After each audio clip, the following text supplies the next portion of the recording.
Halo teman-teman, perkenalkan nama saya Agnes Anggilia, NIM 50131253.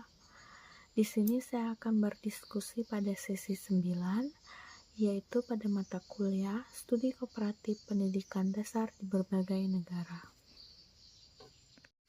Diskusi topik 1. Menurut Anda, apakah masalah pendidikan di negara maju dalam artikel ilmiah materi penggayaan sesi 9.1 tersebut juga Anda rasakan di lingkungan sekolah Anda? Jika ya, apakah persamaan dan perbedaannya? Jika tidak, Anda rasakan, jelaskan alasannya. Saat Anda menjelaskan pertanyaan diskusi ini, sebutkan nama sekolah dan daerah Anda mengajar atau bekerja. Masalah pendidikan negara maju dan kondisi sekolah saya bekerja di SD Negeri 007 Jepang, Kabupaten Kutai Barat, Kalimantan Timur. Masalah yang dijelaskan dalam artikel materi penggayaan sesi 9.1 tentang negara maju seperti kesenjangan kecapaian siswa akibat latar belakang sosial ekonomi, kurangnya keterlibatan orang tua, dan tantangan dalam inovasi pembelajaran dan reformasi kurikulum juga saya rasakan di sekolah kami, meski dalam konteks yang berbeda.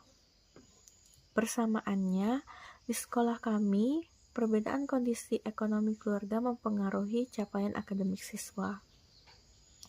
Siswa dari keluarga mampu biasanya lebih siap secara akademik dibandingkan siswa dari keluarga kurang mampu. Kurangnya keterlibatan orang tua dalam mendukung pembelajaran di rumah juga cukup signifikan, terutama karena faktor pekerjaan dan rendahnya pendidikan orang tua. Perbedaannya, jika di negara maju, tantangan datang dari kebutuhan inovasi dan sistem yang terlalu biokratis. Di sekolah kami justru tantangan lebih mendasar, seperti keterbatasan fasilitas, minimnya akses teknologi, dan kurangnya pelatihan guru yang berkelanjutan. Selanjutnya, diskusi topik 2. Paparkanlah pendapat Anda bagaimana artikel tersebut menguraikan negara OECD mengatasi masalah pendidikan tersebut. Jelaskan pula bagaimana keterkaitan isi artikel dengan materi modul 7 dari BMP MPDR 5302 Studi Kooperatif Pendidikan Dasar di berbagai negara.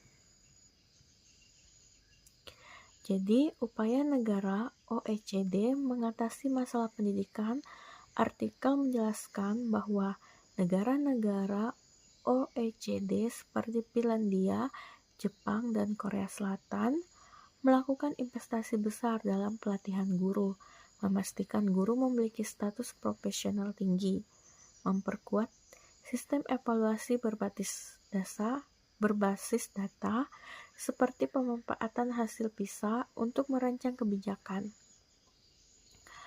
menekankan keadilan dan inklusi agar semua siswa, terlepas dari latar belakang sosial ekonomi, mendapat pendidikan bermutu. Keterkaitan dengan modul 7 MPDR 5302, modul 7 membahas studi kooperatif antar negara dan menunjukkan bahwa keberhasilan pendidikan bukan hanya soal anggaran, tetapi bagaimana kebijakan budaya dan manajemen sistem pendidikan dijalankan secara konsisten dan kolaboratif. Artikel memperkuat isi modul bahwa pemerataan kualitas guru dan sistem evaluasi yang baik adalah kunci peningkatan mutu pendidikan dasar.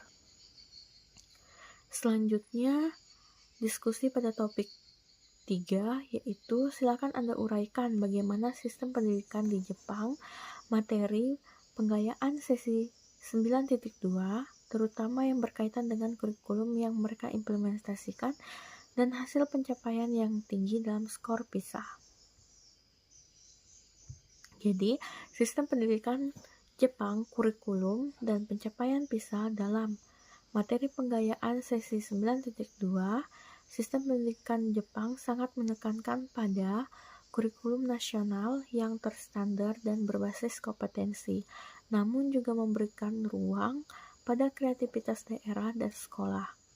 Metode, desain studi, dan kolaboratif antar guru untuk perbaikan berkelanjutan, budaya disiplin, dan tanggung jawab siswa yang dibentuk sejak dini. Hasilnya, Jepang selalu menempati posisi atas dalam tes PISA, khususnya dalam matematika dan sains, yang mengukur pemahaman konsep dan penerapan dalam konteks nyata. Hal ini dicapai karena kurikulum yang menekankan berpikir kritis, kerjasama, dan penyelesaian masalah nyata, bukan hanya hafalan. Sekian diskusi pada sesi 9 saya. Terima kasih.